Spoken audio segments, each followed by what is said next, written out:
How I ended periodic back pain for good. I accepted lower back pain as a natural consequence of aging. I was wrong. The first wrong assumption I made was that since I do 30 of these plough-pose stretches nearly every day, I was certain I was doing everything possible to strengthen and condition my back. So when I experienced the inevitable lower back pain every spring after a weekend of yard work, well, I assumed that that was just the result of aging and using muscles that had been dormant since the previous spring. Again, I was wrong. Kayaking nearly broke my back. Quite by accident, I found the solution to ending my periodic back pain last April when my wife and I were in Florida. So we decided to go on a kayaking excursion in hopes of experiencing the thrill of paddling among the alligators and manatees, just like the promotional pamphlets promised. It started off as a great day until about 5 minutes after getting into the kayak when I began to experience searing lower back pain. Now the river had a strong current, so turning around and paddling back wasn't an option. So for the next 2.5 hours, my only mission was enduring the pain. Now I tried lying back, sitting up, propping life jackets under my back and my legs, and I tried every conceivable way to get comfortable just to ease that pain. And the best I could manage was the odd minute of relief before another stab of excruciating pain. My wife, however, was perfectly comfortable. It made no sense. She works out and stretches 5 times a week, but so do I. And I never paid any attention to her routine other than, well, being aware that she's been following the same 3 exercise videos for more than 10 years.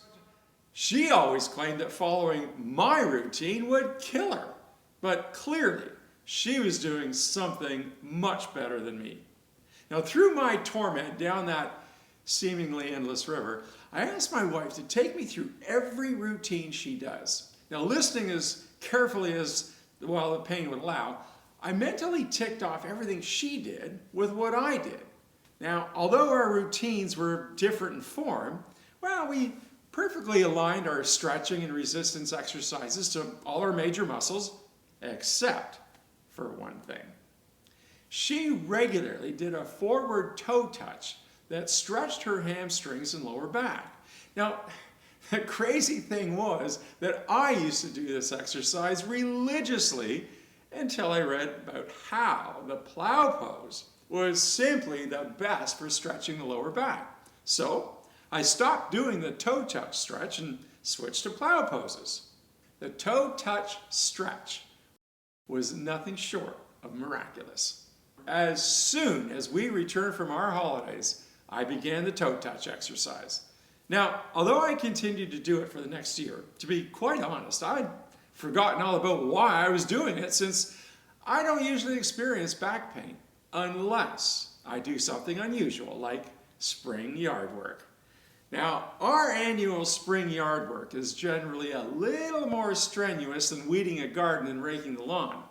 Now, in fact, this year was particularly arduous.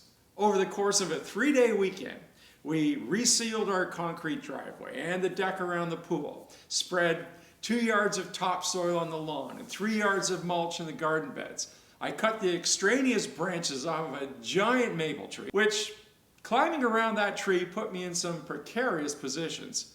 Then we cut down and disposed of 2 35-foot pine trees, dug out their stumps, and then I pickaxed a 40-foot trench through hard soil to plant 8 new emerald cedars. In addition, there was the always back-straining task of moving a 30-foot extension ladder around the house to clean the gutters and wash the windows, and that alone was an annual prescription for back pain. So here's the thing. After the first day, I was anticipating needing traction, but there was nothing. No pain whatsoever. Day 2, just as strenuous, no pain.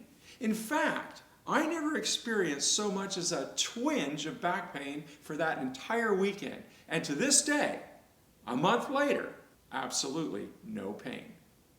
Toe touches, The miracle stretch?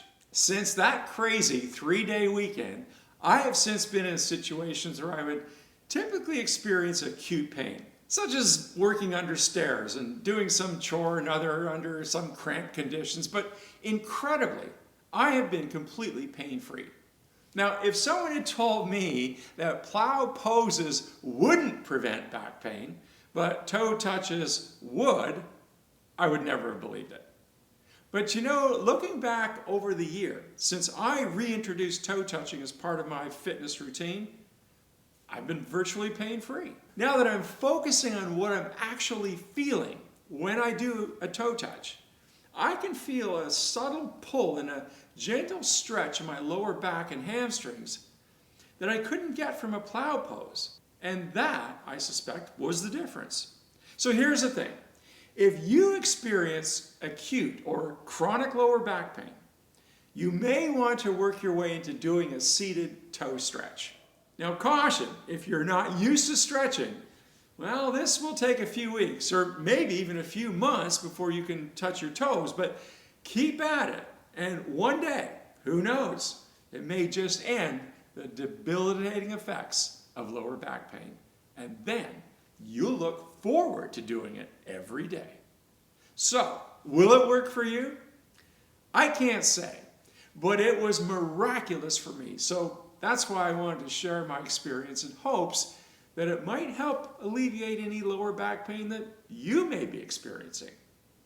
If you go gently, can't hurt.